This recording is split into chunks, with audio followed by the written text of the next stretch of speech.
1964 সালে Geneva convention আইনে ভারত সই করেনি, সেটাকে সবার প্রথমে মাথায় রাখতে হবে। তারপরে সংবিধানের 6A এবং 6B ধারা, 6A ধারাতে বলেছে যে অখণ্ড ভারতের নাগরিক, খণ্ডিত ভারতের নাগরিক, সেখানে মতুয়াদের কোনো সমস্যা নেই। 6B ধারাতে কি বলেছে, সেখানেই সমস্যা। ভারতীয় নাগরিক হলে সেই একমাত্র ভারতীয় নাগরিক, সেখানে খণ্ডিত অখণ্ডিত না, সেখানে ধর্ম জাতি বর্ণ কিচ্ছু না। আপনি যেটা বললেন মথুয়া সম্প্রদায়, বিজেপি বলছে মথুয়া সম্প্রদায় বিজেপির ভোট ব্যাংক।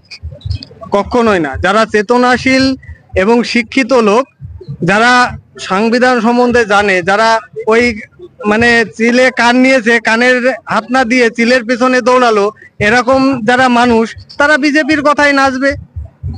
আর যারা চেতনাশীল মানুষ, যারা সংবিধানকে জানে, যারা আইন সম্বন্ধে একটু কিছু জেনেছে, সেটাকে তারা